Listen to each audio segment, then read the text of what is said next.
Joan Miro was born in Barcelona, Spain in 1893 and lived until 1983. He was a prolific artist, creating paintings, lithographs, tapestries, murals, collage, and sculptures.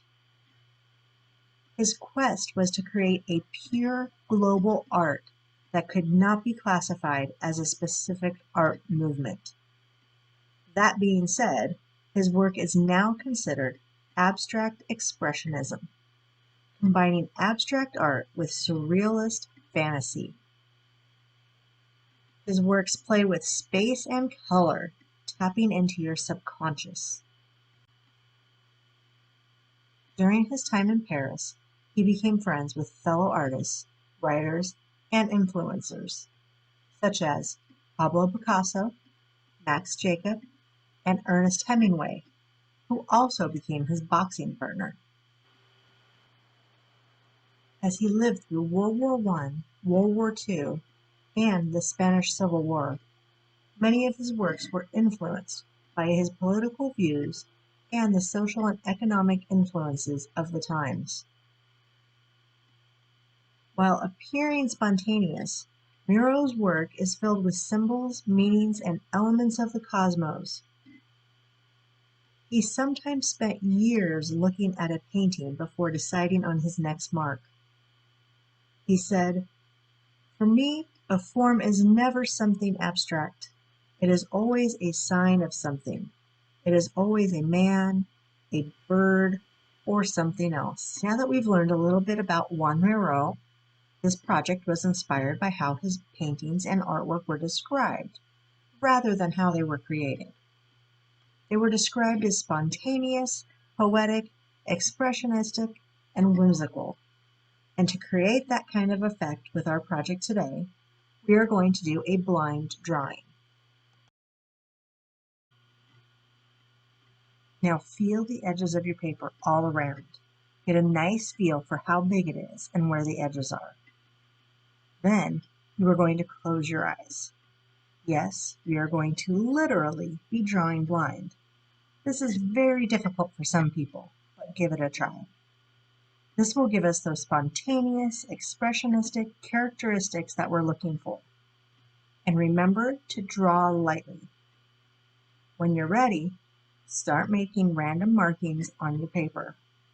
My eyes are closed too. Just feel your way where the marks should be. No peeking. Now, when you feel your paper is sufficiently marked, open your eyes.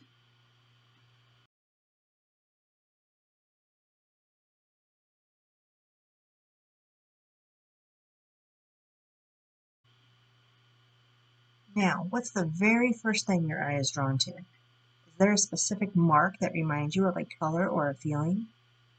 Is there a shape that you recognize as an image? That can be your focal point or your starting point.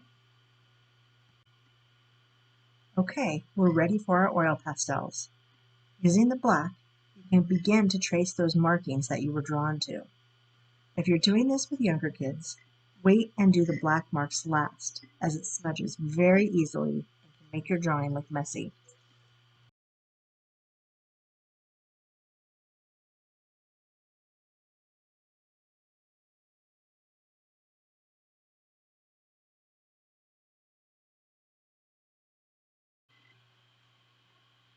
As you're tracing, feel free to add or modify some of those other marks.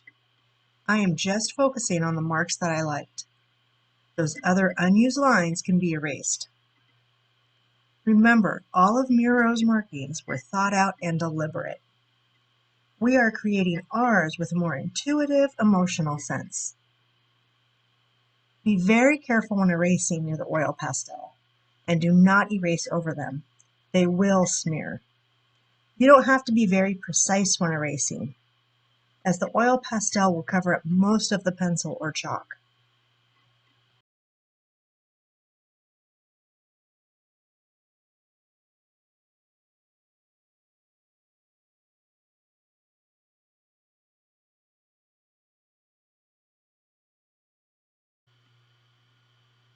Now, what colors do you want to see?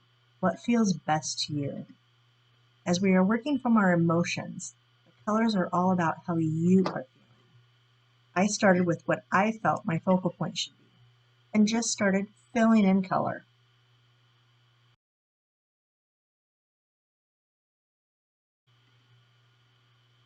If you see anything that reminds you of a bird or a star or the ocean, what colors do you want to represent those objects? Or what color do you feel when you see them? You're updating the existing drawing with the colors to express your thoughts and feelings. I am going to continue to fill in the shapes until I feel it's done.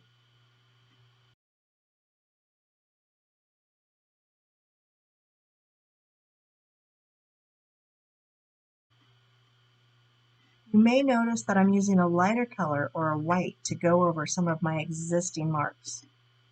This helps blend the colors and fill in the space, and it gives it a more painterly effect. Oil pastels are really fun to use and a great way to give that effect of brushstrokes. You can also use multiple colors to create a gradiated effect. Now if the lighter pastel you're using to blend with gets dirty or picks up the other colors, you are going to want to clean it by rubbing it or wiping it on a different piece of paper or a paper towel. Also, be careful when coloring next to the black. Because oil pastels blend so well, it's very easy to smudge the black into the colors that you're using.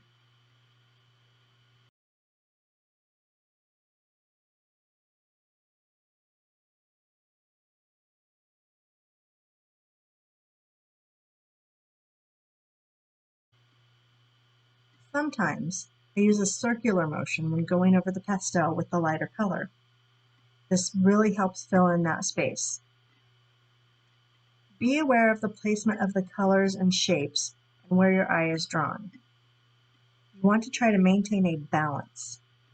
You don't want your artwork to feel like it's heavy on one side or the other. I added some additional lines, filled in some of the blank spaces, and tried to keep the image balanced.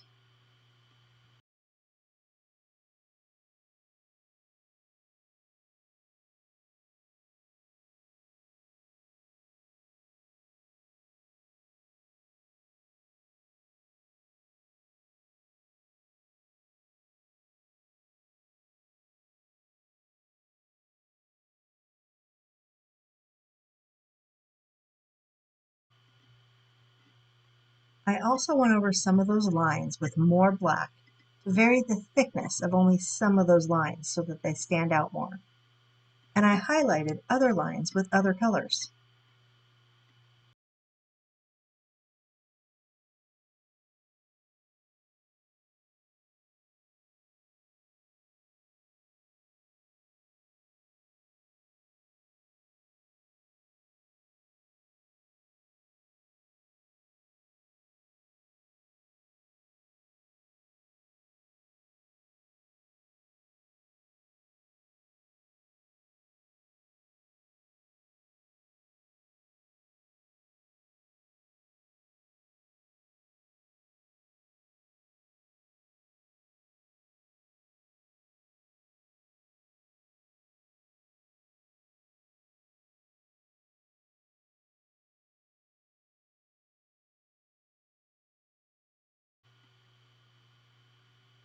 To finish off my Joan Miro inspired art, I cleaned up any of the other pencil marks.